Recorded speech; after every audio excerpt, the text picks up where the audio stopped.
All right, we're gonna talk today about physical exam on the cow. Something pretty important because we cannot miss things on this exam, and basically, physical exam is pretty important in order to have an accurate diagnosis. So, first of all, we're gonna start with a distant examination. So, we're gonna be doing a 360-degree examination. We're gonna be observing for any kind of symmetry on the legs, on the muscles, on the head, eyes, hocks, olecranons, everything all around. We can also check body condition, which is a good thing, right? Once that we're checking, we're seeing the body condition. We can start looking for any particular distension, either on the front of the cow or from the back of the cow. You can start seeing anything weird. You remember previously on the other talks we talked about a papal configuration, which can happen sometimes when we have certain displacements or indigestions, right? Like a vagal indigestion, for example. So we're going to check either side of the abdomen and be sure that there's nothing going on, like a vagal indigestion, as we talked to before. And remember, vagal indigestion is straight related with TRP, as we talked before. So after we're doing our 360 exam and we look around, we're going to start be friends with the cow and get closer to the cow and take a look all the way all around. And then we're going to go next to the side of the cow. And first thing that we're going to do is we're going to be checking behind the olecranon, and we're going to start checking for the heart rate. We're going to also check the heart for any kind of murmurs. We are on the right side. Be sure that there's nothing going on in here, because anything on the right side is usually pathological. If we have any murmurs, any kind of arrhythmias, right side could be a problem. Remember, if we feel anything weird going on the left one, most of the time it's normal, but on the right one certainly could be abnormal. For example, endocarditis is one of those things that you can hear on the right side of the cow when we're checking. Since we're checking the heart rate, then we're going to go up and continue listening to the craniocaudal dorsal lung fields and also the caudal ventral lung fields. And we're going to look in the lungs and be sure that there's nothing unusual. Be sure the inspiration and expirations are normal and we don't hear anything weird. So once that we're done looking at the lung on the right side and also the heart, we're going to go carefully to the back of the cow, and we're going to be a little bit of rubbing on the perianal area. We're going to do a little bit of circling around the perianal area in order to obtain a little bit of urine. Just rubbing with your hand, just get your fat palm of your hand against the perianal area of the cow and start doing circles and get some urine. Get your strip ready. And then we're going to start checking for any ketones. We're going to check glucose, pH, blood, protein, everything that comes on the strip. Ketones and blood could be high after calving. Remember that. If ketosis it is present, it has to be indicated. Treatment has to be indicated, right?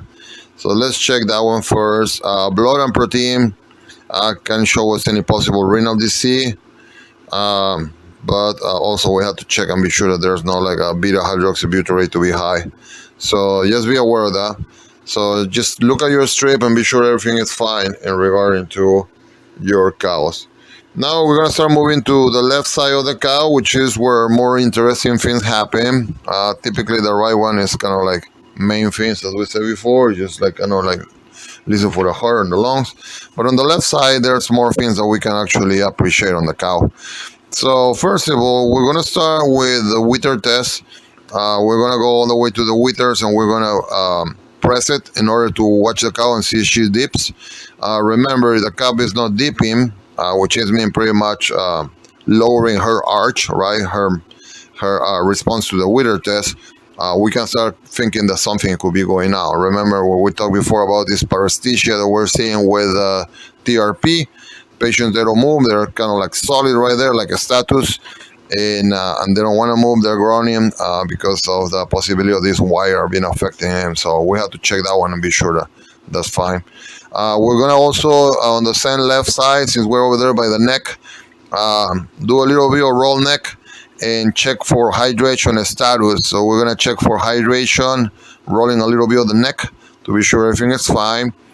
Since we're right there, once that we're done with rolling on the neck on the left side after assessment of hydration, we're gonna be checking our lymph nodes, the pre-scapular, which is right there by the roll of the neck in front of the scapula, and then we're gonna be checking also around it. Be sure that there's nothing weird. Sometimes when we have cases like a lymphoma or bovine lymphosarcoma, which we talked before in the other lecture. Remember, it's a delta virus, a delta.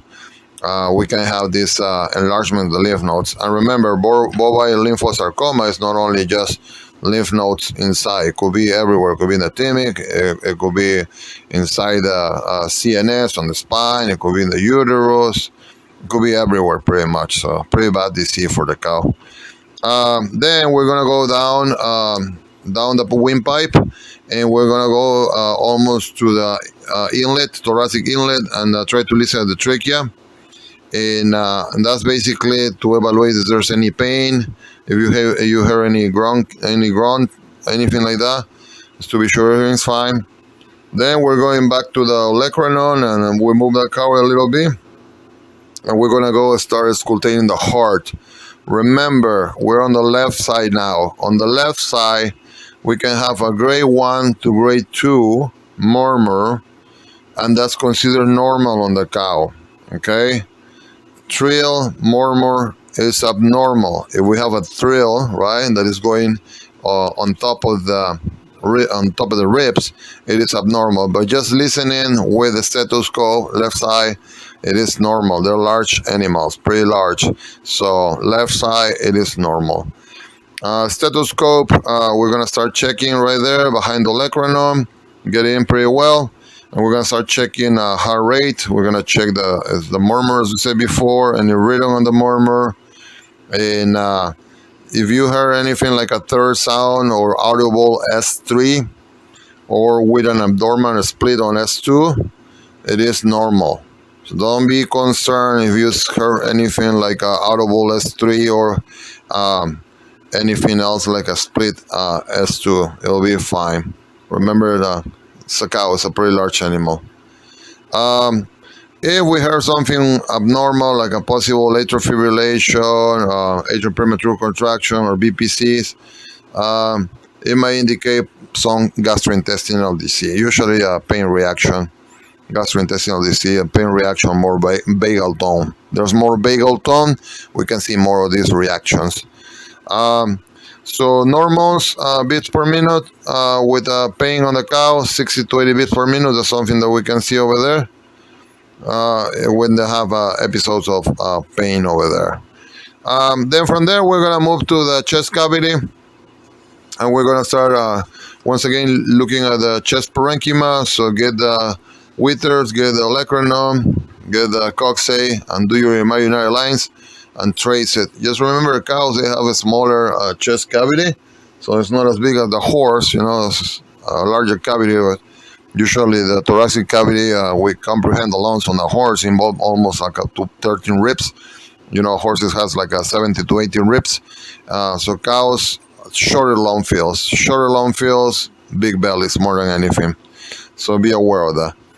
All right, so then from all the lungs, once we're done checking all the lungs, since we're right there next to it, we're going to start evaluating the rumen.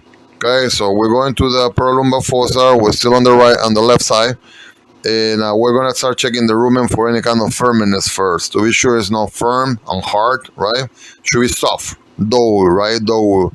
The rumen should be dough. And we're going to put our stethoscope, and our expectancy is 2 minutes, and then at least 2 contractions, right? 2 contractions, 1 contraction, 1 minute, 2 minutes, 2 contractions, a couple contractions, 1 per minute pretty much. We have to be sure the contractions strain, that sounds powerful, splashy sound. That's make us happy, right? Make us think that everything is looking good in there and there's no main concern. All right, so once we're done with the rumen contractions and we felt it and we know that it's good, then we can start doing a little bit of pinning on the left flank. So we're gonna go anywhere between the thoracic ribs when the long fields are finished, and then all the way to the lumbar fossa, and basically on the upper part, which is still covered by the ribs, we can start doing pinning up there. And then on the bottom part, which is the ventral area of the caudal abdomen, below the lumbar fossa, and also going cranially, we can start doing a little bit of ballooning. Ballooning is pretty much just kind of like pressing in, pressing out, kind of like a Rocky Balboa playing a little bit. And that's pretty much to help us with both fists pushing in, pushing out, to see if we can see any kind of weird reaction over there. Typically on the left one, if we have the displaced abomasum, which we talked before, remember we talked about right one and left one previously, will cause more audible pins on the left one versus the right one, so be sure of that. And we need to differentiate between what is a displaced abomasum pin versus a ruminal pin, as we talked before. But basically, this is just mostly location and conditions as well, right? Displaced abomasum. So remember the papal, as we talked before. The left displaced abomasum pins are audible, usually anywhere between the 19th to the 13th rib. So almost at the end, as we said before. All right. Next thing that we have here is to be focused on the rumen, and we're going to be checking that one caudal and dorsal at the lumbar fossa. Of course, if we end up having a really left displaced abomasum, we need to do surgery, as we said before. The left one is the one that requires surgery. The right one does not, as we talked on the previous lecture. So be aware of that. If we have tympanic rumen, we have to find out what's going on. We can do trocarization. We can find out exactly what's the deal. But left displaced abomasum, that's the one that is going to go for surgery. All right, now we're moving to the right side to look for a little more of pins and be sure everything is okay. Besides the initial inspection that we did, we're focusing more on pins now. And there's a few things that we can check on the pins on the right side just to be sure everything is okay. So there's many pins really that we can hear on the right side. For example, when we have audible pins like they're close to the rectum, we can have free gas in there. We can have free gas in the colon, which is audible on the right side. Same thing like the horse, right? Remember we have the dorsal colon and ventral colon on the horse. Upper quadrant, lower quadrant on the right side is exactly the same thing on the cow. It still has it on the same area. Another way we can have also free gas, it will be in the uterus. Happening on the female cow, this is called gasometra. If we have audible pins at the uteral level, we can have also cecal dilation, as we talked before. Cecal is on the right side, so we can look at on that one, and then also we can have on the right side the right displaced abomasum or volvulus, as we talked before. So going and check about this. Cecum is going to be on the right side of the cow. It's kind of like upper quadrant, close to the lumbar fossa, kind of divided halfway of the lumbar fossa and halfway in towards the pelvis. So that's one going to be like listing a possibility of cecal volvulus. It's more cranial typically. For free gas in the rectum, it has to be more in the upper lower quadrant in the back. If we end up having a mesenteric volvulus, it's going to be pretty audible over the intestines. So that's going to be lower quadrant of the abdomen. So lower caudal abdomen, that's what we're going to be listening in a mesenteric. We can do the pushing, as we talked before, the ballonment. and the abdomen and intestine. It can be checked to help to differentiate between the inconsistent pings resulting from gas or another causes by another type of lesion. So we do volumen in there to be sure it is or it's not. Between the rib number 10 on the cranial border, we can always check for liver or abomasal volvulus. Remember that.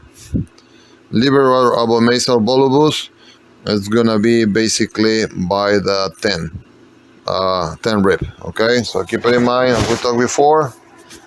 RDA or volvulus is gonna be basically between ribs 11, 13, 10, 11, 13 pretty much. That's kind of like the area we're gonna be looking for all this RDA or volvulus. Not as bad as the left one, right? The left one, it requires treatment right away, surgery.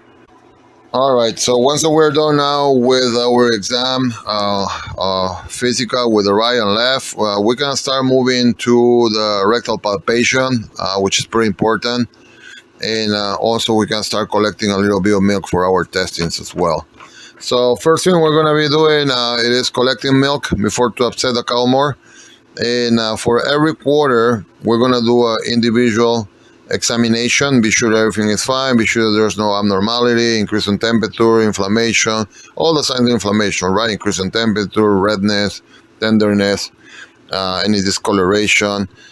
We do like 2, 3, 4 milkings on the ground after cleaning all the teeth pretty well. And then we're going to start doing our CMT test, right? California mastitis test. And we use our plate. You can face it towards the cow's head. You can place it towards the tail, whatever you use your preference. Just be sure you have the right sample. Be sure to mill one of the odors at least 3 to 4 milks on the ground before to start using it, and fill it halfway, and then apply your reagent halfway and start reading your result for somatic cell count. So once that we're done with the California mastitis test and where it's in it, and be sure the viscosity of this and see where we at with this, we're going to move to the rectal examination. So let's start checking inside and see what's going on. So we're going to be palpating. Structure number 1, we're going to find once as soon as we get on the pelvis, on the rectal exam, going down, we're going to be the cervix, right? Which is right there at the ring of the pelvis.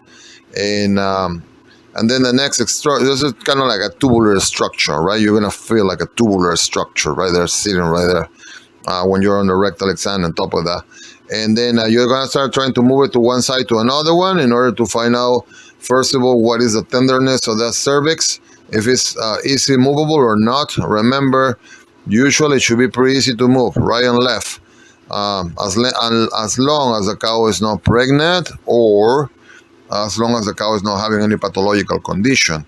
But usually tubular structure, hard, easy movable. Then we're going down and we start looking for bifurcation, and then we start finding the uterus. So we can either feel one or the other one. If the cow is open, we can go all the way around and then take a look at the ovaries as well. And once that we're on the left side, we can move our, well, once that we're in the rectum, we can move our hand towards the left quadrant, and we're going to feel the rumen, which is kind of like a dough consistency, right? Soft and dough, that's the way it should be. Another thing that we can look over there, it will be the iliac lymph nodes. Remember, iliac lymph nodes. We can also take a look at those.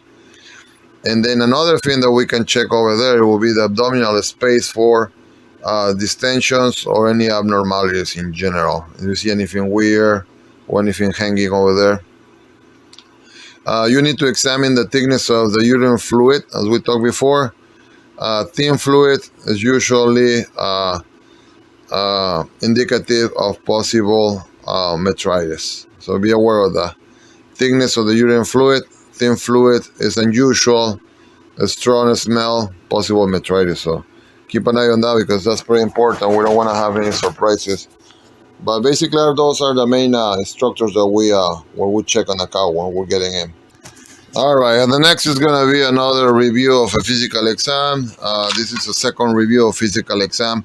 So once again, we're going to start dividing this in 5 stations. Basically, station number one, we're gonna start looking at the cow from the back first. So starting first, just to be sure that everything is fine and nothing is looking abnormal. First thing that we can do is starting from the top to the bottom. We're gonna start looking at the bones. Bones that they are pinning outside. Those that can give us a good idea of what kind of body score we're seeing on the cow. So just looking at from behind, we're looking at the bony structure on the pelvis, right? The highest point of the pelvis. And then we can tell pretty much where we at with muscle and body score condition. Second thing that we can do around the area will be any skin sensitivity, any skin sensation on the area. Be sure that there's no like any nerves that they are numb for any reason on the area, obturators, nerves. Be sure everything is fine. So another thing that we can also check over there, it will be since we are kind of close to the perineal area, to look at the vulva. Be sure that there's no like any kind of vulvar lesions, and it should be all nice and pink with no color, right, or no masses or anything weird. We can insert our thermometer and push it against the rectum, and then we can get our temperature and see where we at. Another thing that we can do, as we did it before on the other station, it was pretty much elected a little bit of urine. So once again, we can rub it around, rub it until we got a little bit of urine, and we're gonna start this for about 30 seconds, and then we'll get our urine. And once again, we're checking our strip for pH and ketones, which is the main thing on the cow, right? pH and ketones. And then the other thing that we're gonna be doing is also we can also check pulses on the Beltran midline. Just to feel pulses for about 15 seconds on the tail. You can feel it as well. Remember, the coccygeal artery runs behind the coccygeal vein, so that's something that you can also do over there. You can look behind and look for any distension of the abdomen, as we did before on the other ones, either right or left, just to be sure that nothing is showing a weird shape, right? As we talked before, vagal indigestion, pop-out shape, but also you can have right displays of a meson or left display of a meson, like we had it before on vagal indigestion caused by TRP, or you have a tympanic rumen, which can happen, abomesal rumen. So be sure that nothing like that is going on. Overall, look for any skin problems, any issues of photosensitization, any darkness, any insect bites. Those are kind of things that we can just look around from behind the cow, which is the first station where we're getting the temperature. All right, so now we're done with that station, and we're moving to the lateral station, and we're going to start with the left side first on this review. So we can start it on the front or the back.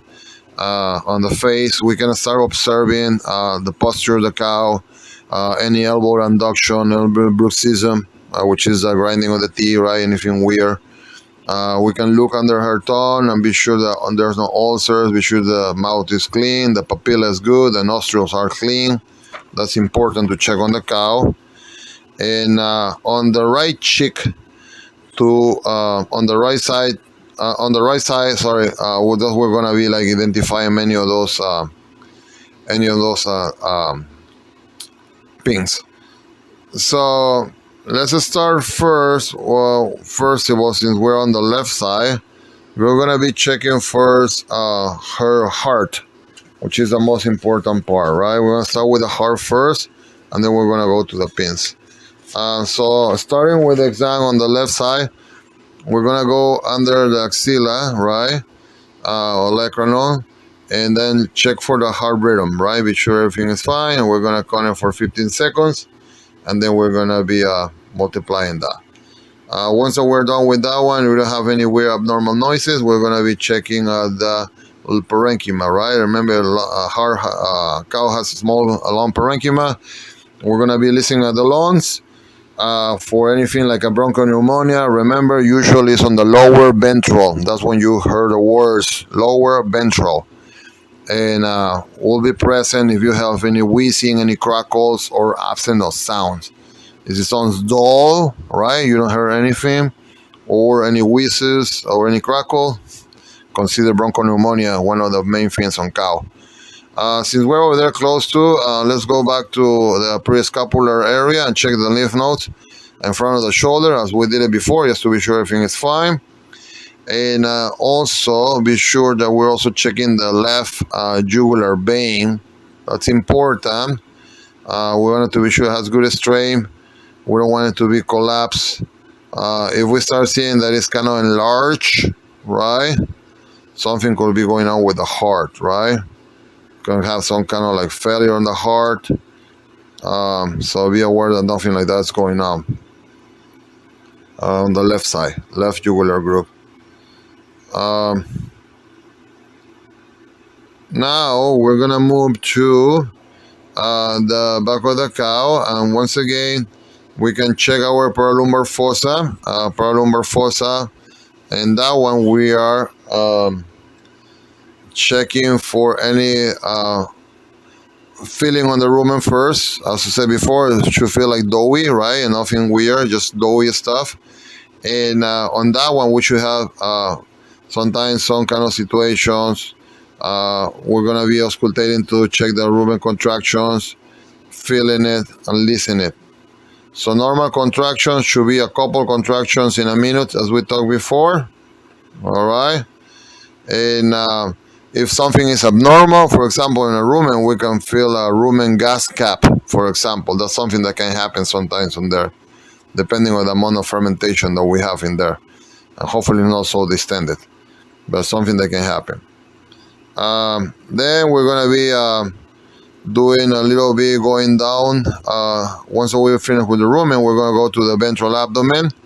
And once again, on the ventral abdomen, which is located anywhere between the olecranon and all the mammary glands, we're kind of doing a little bit of percussion with the finger, looking for pins. We are looking on the left side. Left displays abomasum. So we're looking on lower ventral for displays abomasum. Remember that. And also, another thing, once that we're done with the percussion, is going to be to check for any kind of alluvement, which we're going to do it on top of the mammary glands, lower abdomen. We're going to start doing a little bit of alluvement, which is a little bit of pushing inside, right? Pushing with the alluvement, and giving a little bit of bouncing weight, and wait and see if we have any weird abnormal sounds or any kind of like noises that we're not expecting to hear in there, like a high-pitched noises, just to be sure. So as we said before, rumen contractions are 1 to 3 contractions in a 2-minute period. Okay, 1 to 3 in a 2-minute period. I would say 1 on 1. 1 minute, 1 contraction. 1 minute, 1 contraction. That should make you happy. And once that we're done over there with the alluvement and also checking the lower left ventral abdomen for the abomasum, we're going to be checking also the femoral or prefemoral lymph nodes, which is important too.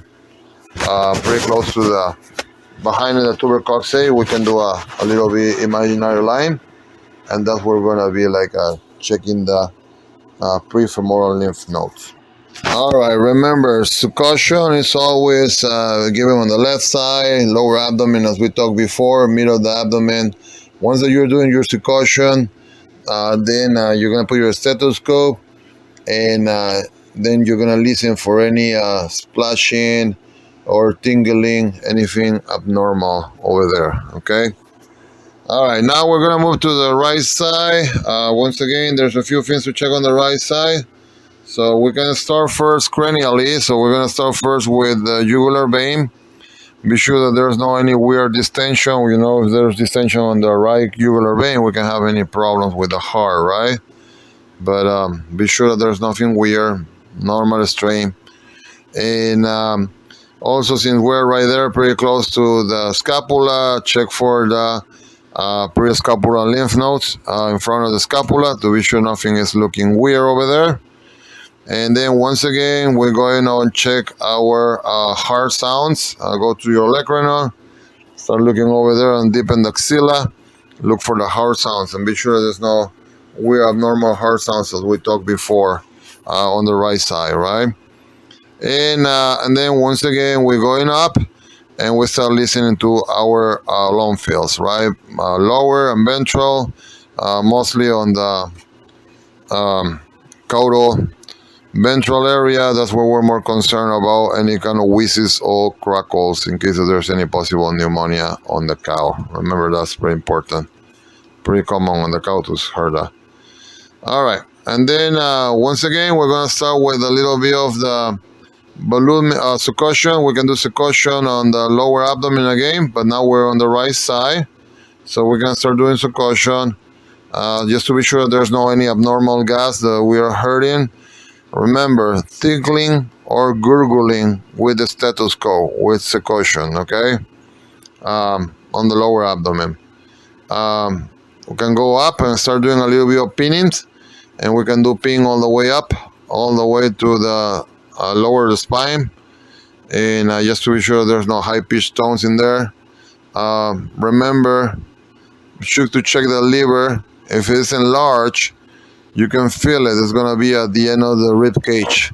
If you heard the liver over there at the end of the rib cage, so be aware of that. And once again, we can go and check for a little more succussion on the top of the udder. Be sure nothing is abnormal over there. Check again the lymph nodes and prefemoral in front of the femur, right? To be sure nothing is enlarged. And then once again, we're going to paralumbar fossa and do another checkup on the paralumbar fossa. Be sure it feels dewy and good splashing sound, nothing weird. On the paralumbar fossa, again, we're on the right side. All right, now we're gonna go on the front of the cow, in front of the face, and we're gonna start checking around. First of all, we're gonna check the skin. Once again, by the neck table, just to be sure that it has good skin turgor and there's no any signs of dehydration. We can check the eyes for any type of menace response. We can also check the conjunctiva on the head, pull the lower lid a little bit to press on and look for any type of discharge, any good colors over there. Be sure there's nothing obvious, at least with our naked eye. Check both ears for any kind of abnormal discharge. Check the symmetry of the head and be sure there's no any difference between the right side and the left side.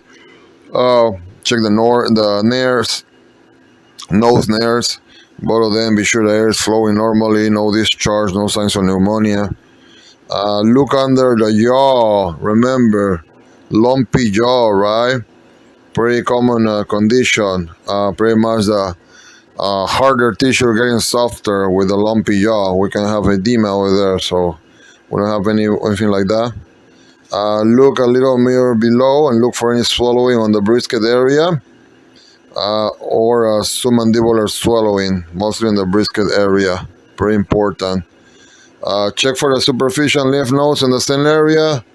Retropharyngeal, typically they are not nor palpable, so that's considered normal. Parothyroid lymph nodes below the ear, it's normal. And you can still feel in for the submandibular under her jaw too, so that's another one you can check. Lymph nodes all the way around to be sure everything is fine, to finish all the pretty much area on the head of the cow. Then we're gonna move to the last station, which is gonna be a station 5. And here once again we're gonna be doing a little bit of checking inside. So we're gonna be doing first a little bit of checkout for symmetry, looking at the cow from behind. So look at the udders from there, right, and be sure the udders are normal. They have good symmetry, shape looks alike. Be sure the teeth are not showing any major lesions. Then on the dairy cow, let me tell you, it's easy to palpate from the back. So if we haven't restrained on the stalks, we can put it in there, and we can put our hands through it and kind of like feel it over there and palpate any abnormalities since she's around the stalks. Check the supermammary lymph nodes. Supermammary lymph nodes are over there too, close to the area. So that's another one to keep in mind. So once that we're done with those things, we're gonna start examining her vagina. Look outside with your hand and straighten the line. Be sure that there's no like any kind of mucosity, any kind of odor, any kind of color, any kind of consistency, anything like that. Before to start messing with the BJ area, usually we need to clean pretty well with a little bit of water. And before you put your hands in there, you have to lubricate the vulva pretty well, and just look around for any kind of blood, any kind of pus, any kind of smell. It's kind of like just a outside inspection, but still, since your fingers are going to be close to it, you have to clean it pretty well before you start putting hands on the BJ. The rectal exam, have your glove ready and put a little bit of lube, remove a little bit of poop and go in. And basically we're going to be like palpating him. And of course we're going to be checking the cervix. Once we get in, we're going to feel once again the uterine horns. Cervix and uterine horns as usual. Ovaries is open. And rumen contraction. Mostly on the left side, right? And also we can check the left kidney since we're right there on the left side. On the right side, moving the hands towards the right side or right field, we can check the bladder for any kind of swallowing or distension of the intestines. That's another thing that we can see over there, or any adhesions if we see anything like that. When you're bringing the stool out, also be sure that you're taking a look at the stool, because when you're coming out with your glove, to be sure nothing is looking abnormal, dirty, or smelly, or too watery, more than the typical consistency that we expected to see in a normal cow, with a normal smell that we're used to for cows. So that'll make it for a physical exam today. We'll see you in the next review.